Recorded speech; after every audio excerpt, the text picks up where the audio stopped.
जीवन बगिया ऐसी उलझी, फूल उगे कम कांटे ज्यादा, सिमटा जीवन डूबी सांसें, आना है तो अब भी आजा।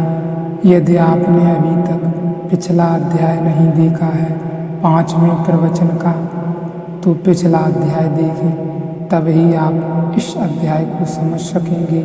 ये चेतना की घनी नींद है एवं यह अध्याय अत्यंत महत्वपूर्ण है हमारे जीवन में। सुषुप्ति की यह अवस्था बड़ी अद्भुत है। यह व्याख्या कहती है कि बोध, स्वबोध जैसी कोई चीज हमारे पास नहीं है। सेल्फ कॉन्शनेंस जैसी कोई चीज हमारे पास नहीं है।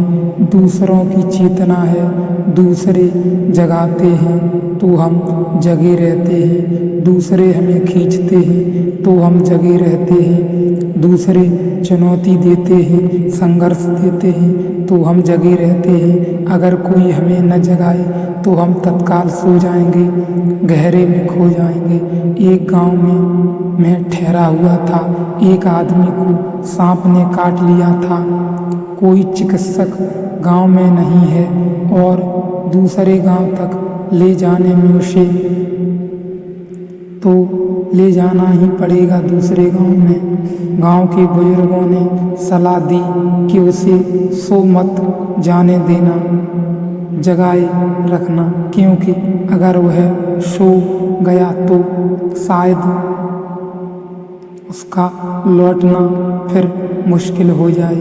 तो दूसरे गांव में उसे लोग ले जा रहे हैं, उसे जगाए रखे हुए हैं, उसे जगाए हुए हैं, उसे सोने नहीं देते, उसकी ऊपर पानी छिड़क रहे हैं, उसको उठाकर बिठाए हुए हैं, उसे हिला रहे हैं कि वह कहीं सो न जाए।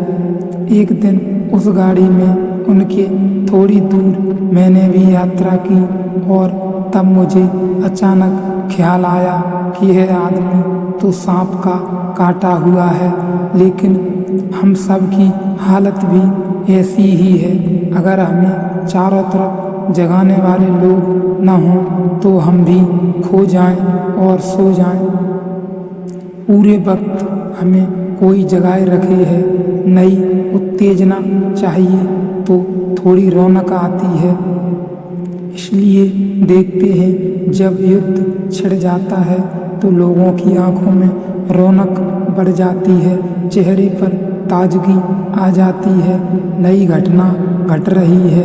रोज नया अखबार। सुबह जो कभी ब्रह्म मुहूर्त में नहीं उठते, वे ब्रह्म मुहूर्त में उठकर अखबार की राह देखने लगते हैं। क्या हो रहा है?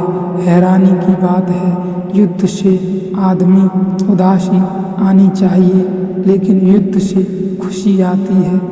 युद्ध से पीड़ा होनी चाहिए, लेकिन युद्ध से ताजगी मालूम होती है।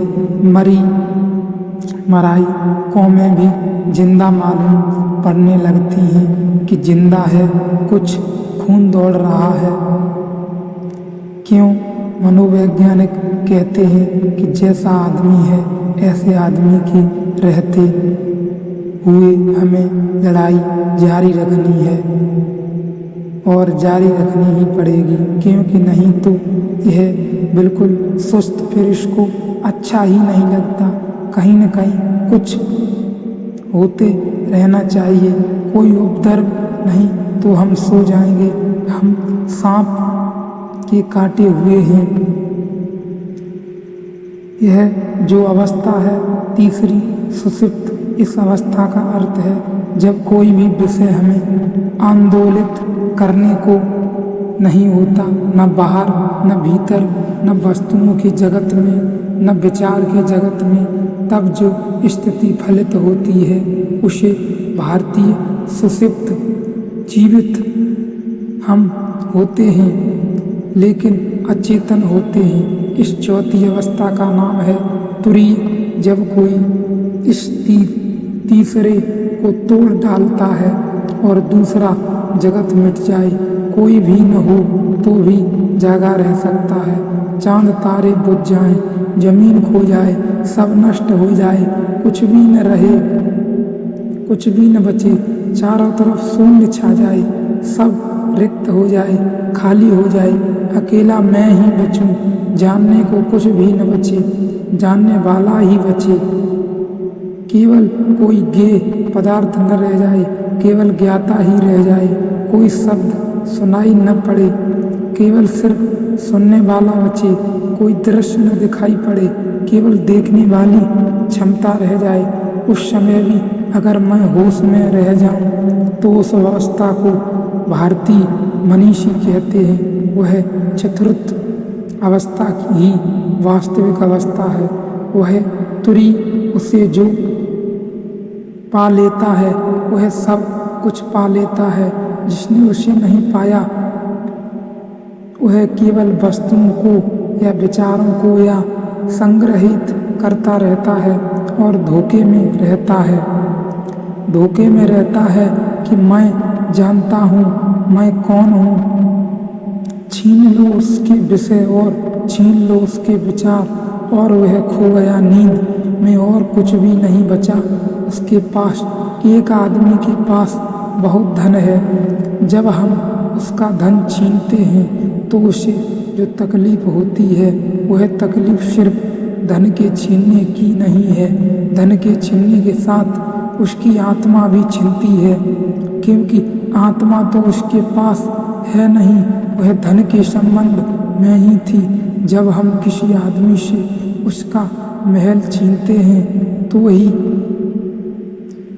तो महल ही नहीं छिनता, उसकी आत्मा भी छिनती है, क्योंकि आत्मा तो उसके पास थी ही नहीं। जितना बड़ा महल था उतनी ही बड़ी आत्मा का वहम था।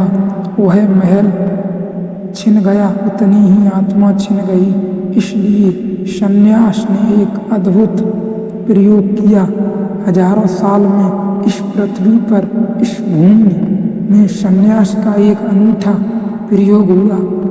वह प्रयोग मैं आपको संदर्भ में कहूँ, वह त्याग की बात नहीं है, वह वस्तुतः इस बात की कोशिश है कि एक व्यक्ति सब कुछ छोड़कर देखता है कि फिर भी मैं बचता हूँ या नहीं। इस अध्याय में यही महत्वपूर्ण है कि हम किसी से न प्रभावित होकर, न किसी से जुड़कर, न किसी से छीनकर, न किसी से लेकर, न किसी से बिल्कुल बिना जुड़े क्या हम रह सकते हैं, क्या हम बच सकते हैं, क्या हम वस्तुओं को छोड़ के, चीज़ों को छोड़ के, सब कुछ छोड़ के बच सकते हैं। तो यही अवस्था तुरीय अवस्था है।